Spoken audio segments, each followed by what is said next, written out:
Hey, welcome to Tea Break, the next gen podcast for next generation people. I'm Marcus Beard of the Super Square generation, the Super Square channel. This is what you're watching. You're watching Tea Break, and I'm joined by. Hi, I'm Kate. I'm drinking tea in a heart's mug. And I'm drinking diet water. I didn't say to that sweet drink. And we're also joined by a lovely friend.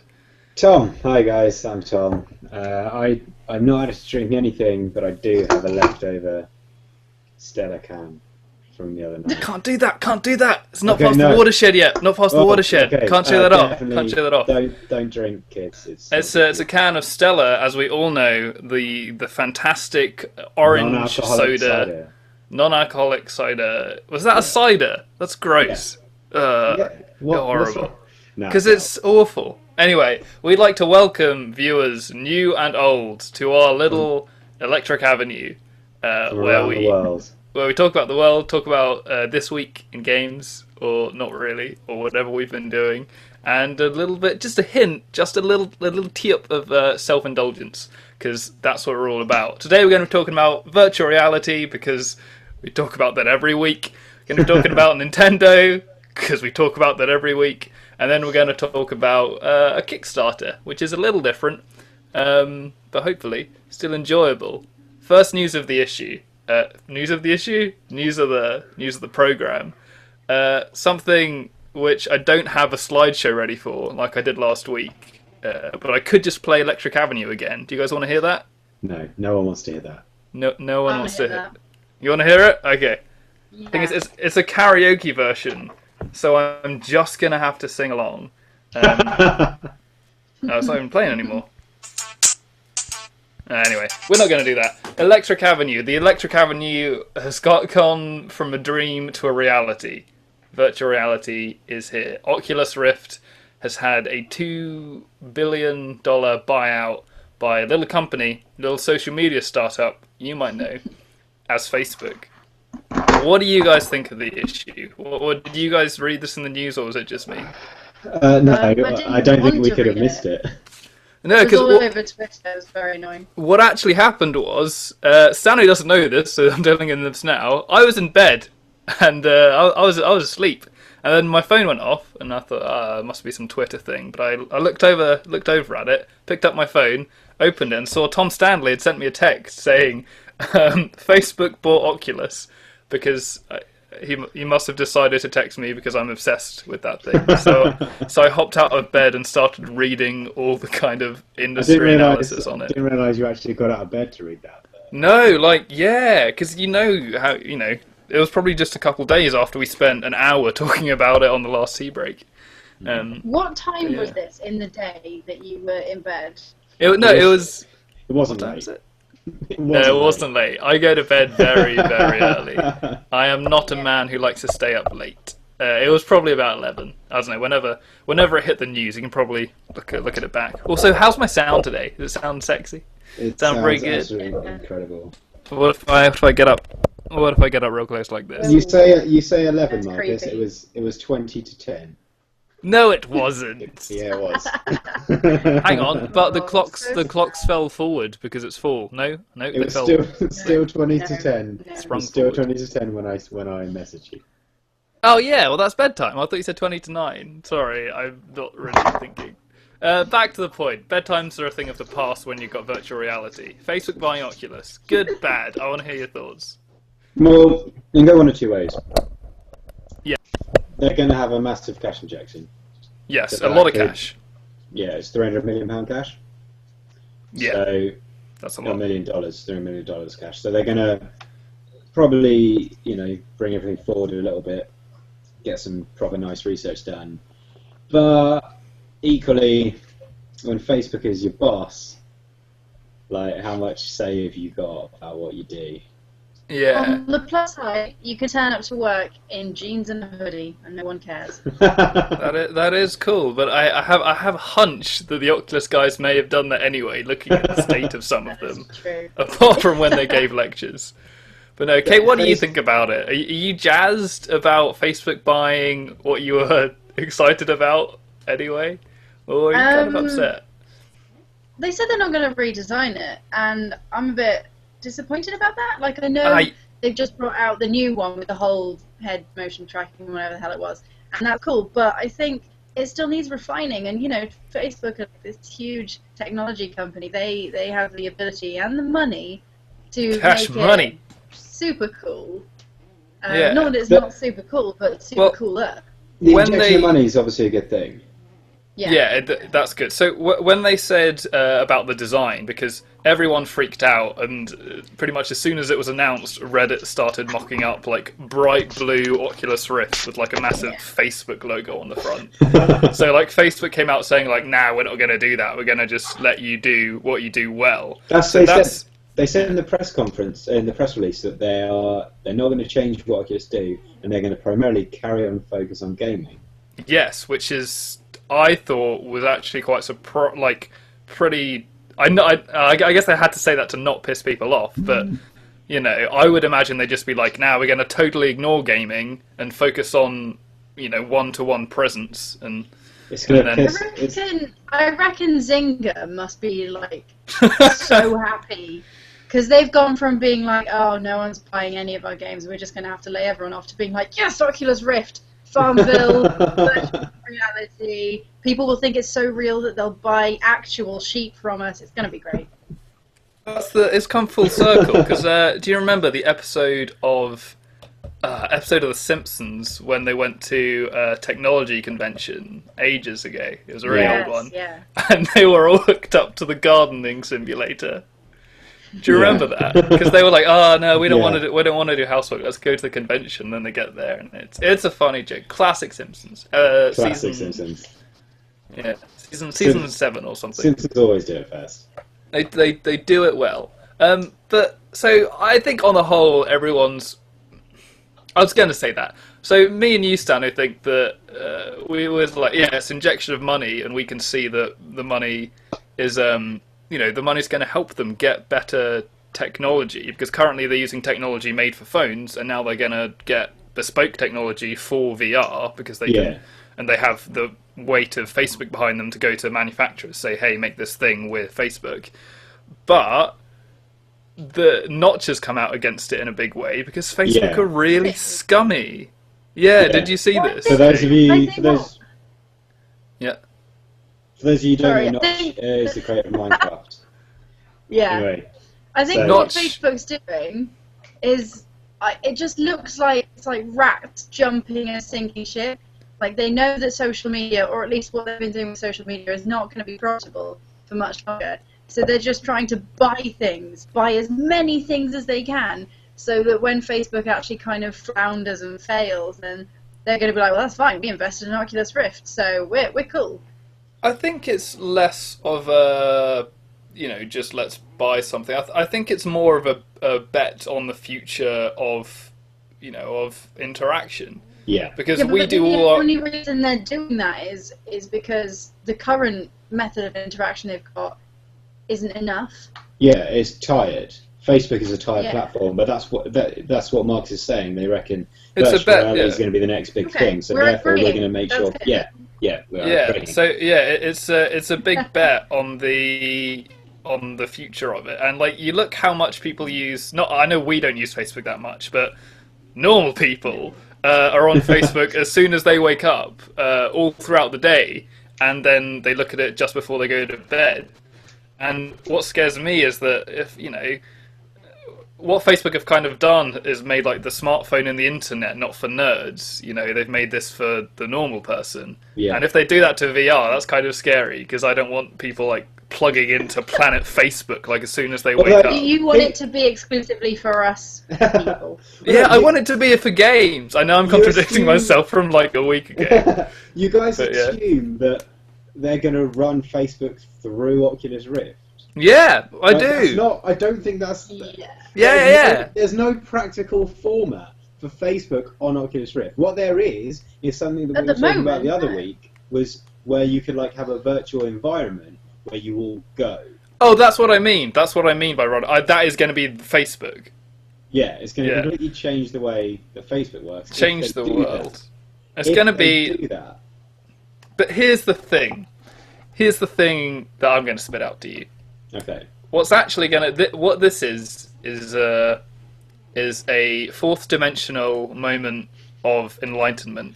Because what's going to happen when this is released and we put them on, what's actually going to happen is that something's going to change in our mind, and it's actually revealed we're taking them off. From the moment we were born into the real world, we had an Oculus Rift on our heads, and then by putting it on, we are enlightened Matrix 4.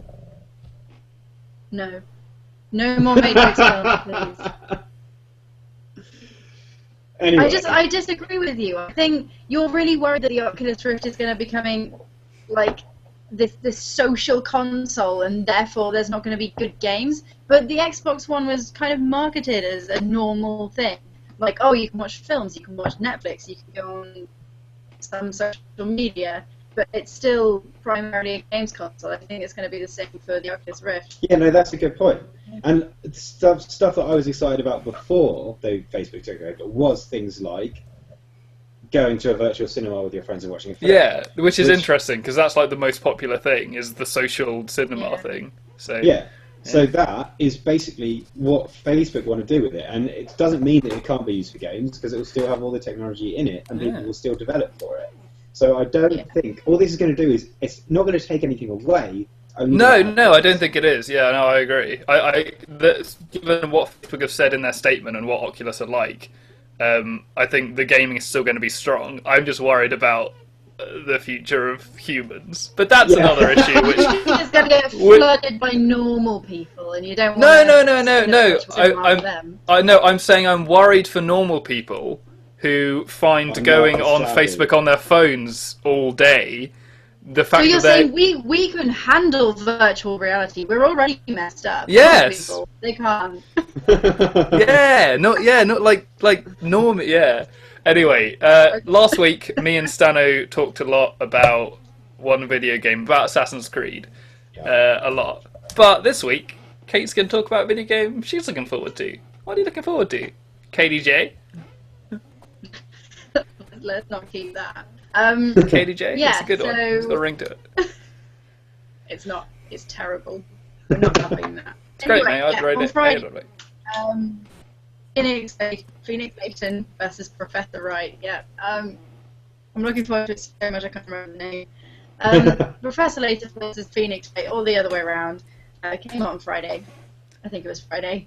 So this is a video game made for Oculus Rift. No, it's on the 3DS. Anyway, carry on. Go on. Yeah, it's essentially like the ultimate fan service game. So it's taken two massive Nintendo franchises, one Level 5, one Capcom, and just kind of smushed them together in this kind of ultimate one meets the other. Like, the only thing that could match it really is like Mario in a Zelda game, or vice versa. Or Zelda in a Sonic game, which is happening. Well, segue. Let's not. So for someone, that's kind of gross, that crossover. But for someone, for someone like me, someone who hasn't owned a Nintendo system since they traded in their Nintendo DS. I've got a Wii actually. How do you explain? Before explaining how they get together, what is a Professor Layton game, and what is a... I forgot the other game. Phoenix Wright. And what is a Phoenix Wright game? Apart from... Okay. Yeah. The Professor Layton series is very much focused on logic puzzles. It's logic puzzles with a plot. So the first games would be very much... they'd just squeeze in a logic puzzle wherever they could, and it wouldn't necessarily follow any kind of normal conversation. It would be like you go up to someone, they'd give you a bit of plot detail, and then they go, that reminds me of a puzzle. And as the series has gone on, it's got a lot more subtle with shoehorning the puzzles in. But it still feels slightly awkward, but you know, it's kind of what's so lovable about the games is that you know, talking to anyone, they're going to somehow give you a puzzle. Yeah. And these puzzles are they particularly hard, or are they like fun? Are they kind of do they really get you? They range from depending on where you are in the plot, most of them they're kind of rated on a sort of scale, like an open-ended scale. So the ones that are around 20 or 30, let's say, points, those are kind of the medium range, easy to medium ones, and then it gets up to kind of 40 to 60, and those are very difficult. And normally those are the ones that kind of keep the plot from going any further, because they want to sort of test you. And then every now and again they throw in a ridiculously hard one, which normally involves being good at maths. Cool. So that's Professor Layton. And Phoenix Wright, I've heard, is about law. Is a simulation, a law simulator, I believe.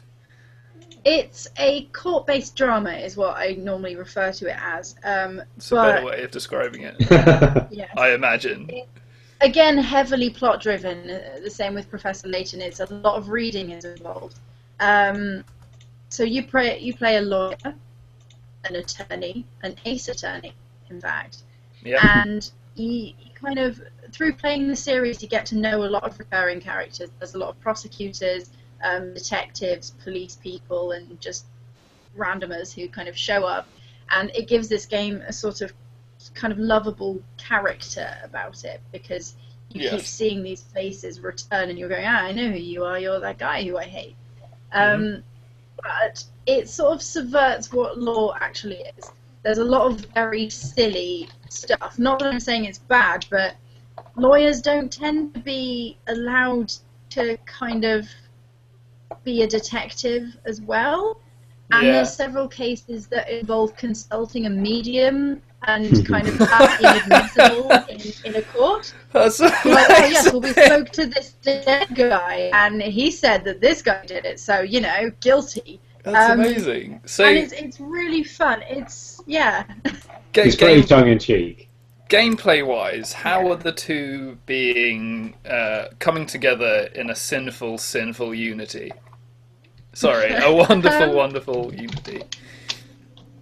So, I can't really talk much about the game itself, but I've seen a couple of trailers that seem to... Okay, for a start, the animation style for the two games is quite different. Yep. Layton is kind of set in very quirky British places. Right. So it's all kind of steam trains and cups of tea and top hats. Yep. And Phoenix Wright is a game that has a very Japanese influence, but is pretending to be American. So they're kind of being like, oh, hamburgers and stuff. But it's very much kind of it's very odd. Eastern view of the Western world, which is interesting. And so they're sort of combining these two. They're usually quite offensive, the way they do that. And I imagine they are. Yeah. It sounds very cool. Well, there's a lot of kind of Japanese building styles within the game, and a lot of, like I said, there's this whole medium plot that goes on in, I think, the second game. I cannot believe. Yeah. Yeah. And there's a lot of kind of explaining. Yeah. Did you play this game at Gamescom? Did I remember right, or no? Did I make that up completely? No, it's been kept under wraps for quite some time. Under wraps, and they just picked it out today.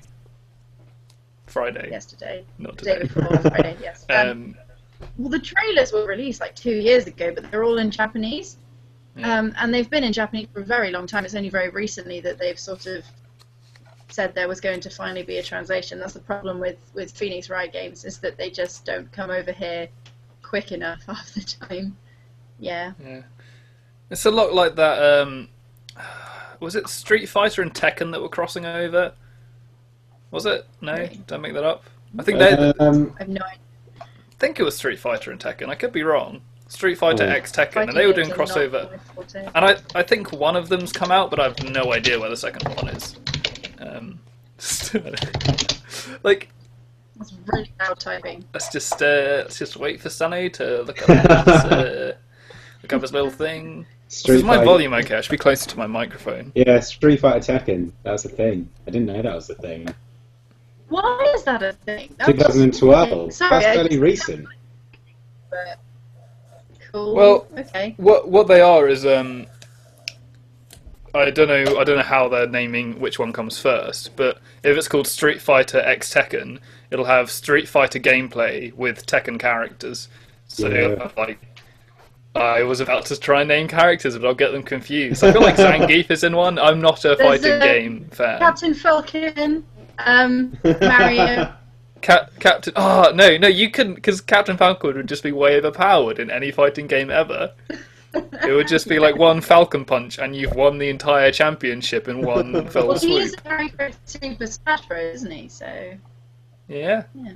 I remember back when they were hyping Smash Bros Brawl for the Wii, that they were, because Captain Falcon isn't in it, is he? No, he is in it, but they thought he wasn't going to be, and they were like, "I'm so upset about Captain Falcon's absence." And they described like the perfect like brawl power. What's the move called when you break the ball? Like the perfect final smash, and it was like Falcon would like wind up for 5 minutes, let out a massive Falcon punch, and it would be so strong that your TV would shatter and like throw glass over everyone, and you'd only ever be able to do that move once. But yeah, sounds like a cool game. In other news, I thought we'd move on and talk about the channel as a whole. We only got one viewer, so like, they don't care what we talk about. But I feel like the sort of 200 subscribers that came to us through the Kingdom Come Deliverance video may hear us want to address that. Yeah, it kind of got big. So I got to give a shout out to the guys at Kingdom Come Deliverance, the guys at Warhorse Interactive. First of all, for speaking to me when I was writing for BitPulse, they were very open, and also for sharing my video, which is very nice of them. And some chap, I don't know if, did you guys, oh, that's very strange, videos autoplay on Facebook now. Oh no. Some chap shared the video on Reddit, and I don't know who that was, but if you want to be a fan, do you know his name? It was like Papercut Pete. Papercut Pete. Yeah. And I don't know who that was. But I imagine he was just excited about the game and not about us. But it's good. Did you guys watch the vid by any chance? Yes. I know. I did. Little bits of it. What did you just like watch like 5 seconds every minute? I get the gist of it. It's fine. What did you think? Yeah, it's good. I mean, obviously your star's impeccable, Marcus. I mean, I don't. No, I mean in terms of the game. No, like the game. Yeah, no, it looks good. Yeah. I can't get that excited about it. Yeah, it's strange because I really, obviously I made the video because it's like I like the fact that it's really down to earth and like not fancy. What did you think of it, Kate? Or is it just not really your thing? Or... Okay, so the way I'm kind of seeing it is, this might be wrong, but kind of like a sort of influences of Skyrim and the Kingdoms of Amalur game or whatever that was called. Yeah. Yeah. And I liked both of those games, obviously, because they're good games. And I think it looks quite cool, really. It's cool. Like at the moment, it still feels very much like a series of tech demos strung together, like a visual tech. Oh, go on. First person, right? So first person. Okay. CryEngine in the CryEngine. And what stuff like the combat system like? And there is a developer commentary, a developer walkthrough for an hour, which I didn't watch all the way through, so I don't know exactly the controls, but it's very much, you have 360, a lot like Mount & Blade. I don't know if you ever saw that. Is it made by the same guys? No, it's made by a company that was founded to make this game and to go on Kickstarter. Right. That's who it was founded by. But it's cool. It's on Kickstarter. Go check it out. Yeah, it's fun. Are you guys looking forward to any games in the future beyond this? Any you might make videos about? I know we can't make promises because if we make a promise, that means we will break it because we do care. We're just busy guys. Got a lot on. Yeah. I had the new trailer for Batman Arkham Knight came out recently. He does look very cool. What does it look like? It was a pretty shiny trailer. It wasn't a gameplay trailer. It's kind of just an announcement trailer. But the point is, they've gone back to. Did we talk about this last week? No, you talked about it with me afterwards, I think. Okay. Okay, right, okay. Maybe. It doesn't matter. Go on. Either way, it's gone back to Rocksteady, who made Arkham Asylum and Arkham City. Arkham Origins was made by another studio that were licensed out as Warner Brothers. And it's gone back to Rocksteady, and they're calling it like the true sequel to Arkham City. So hopefully it should be good, because Origins was a bit crap. So that's what I'm looking forward to. Looking forward to. Kate, anything on your radar? On your non-Nintendo radar? Any non-NDA restricted radar? Payday just happened. So what I'm planning to do is spend a lot of money. Oh wait, you actually mean Payday? I thought you meant the video game. No, literal Payday, like real world Payday.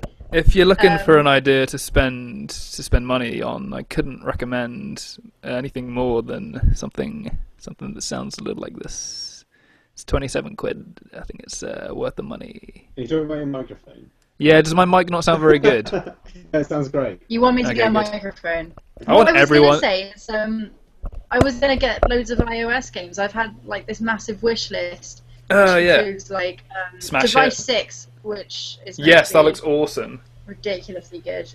There's a few like choose your own adventure games that I really fancy kind of doing. Yeah. And that Device 6 thing looks good. So good, yeah. So I'm probably going to do that. There is a big iOS backlog. There's quite a lot of good games.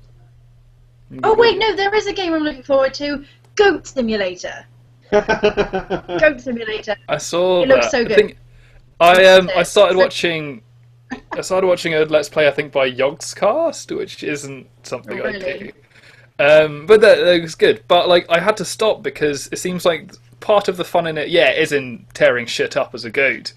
But a lot of the fun of it is just discovering the weird things the dev has put in, like the people and like. It's like Easter eggs, the game. Yeah, pretty much. And like when you do a specific move, it'll like show up like Godacula, or it's just something like really, really dumb on screen. So that's what I'm looking forward to. Simulator. What simulator? Bear Simulator. Yeah. It's been billed as like Skyrim, but you're a bear. Yeah, I remember it was for Kickstarter, isn't it? The Bear Simulator. Yeah. I think it launched on that, and the tech demo just showed it was because it was just a first-person game with like a bear skin, and they were like, and it had paws, and they were like, the full version will actually be on 4 feet. We just couldn't be bothered to animate it for this. It was like, great, you couldn't be bothered to lower the camera like 2 feet. Well done, sir. So that's good. That's stuff to look out for. So stuff to look out for. Bear Simulator, Choose Your Own Adventure games, and Batman. Also, I know you probably want to wrap up, but no, we got time. We're not over. I am actually quite tempted at the moment to buy a PlayStation 4. Do it. Because got that Skrillet. All the backlog of PlayStation 1 and 2 games are going to be released for it. Really? I didn't see that. What do you mean by all? Well, okay. You talk for a bit. You talk with Kate. I'll type. So Kate. Let's talk about those fairy lights behind you. Are they lovely? They are really nice, actually. I'm quite jealous. They look some bunting. They look very white. Bunting. Hey. Yeah, I decorated my room sort of last week, so it looks all nice and lived in. It's nice that you have white walls. Mine here are beige, which I like, but at uni there are like yellow, and my room just has a yellow glow to it. Because the curtains are yellow, but they don't really block out light, so it just shines through and just yellow. Where are you right now? Is this right your now, room? I don't know. Like the door was open to the house, so I just was walking by and I was like, "I'll go in." I don't know. Like I don't like it had unrestricted Wi-Fi. And you just happen to have your £27 microphone on you. Oh yeah, I carry it everywhere. Have you seen how small it is?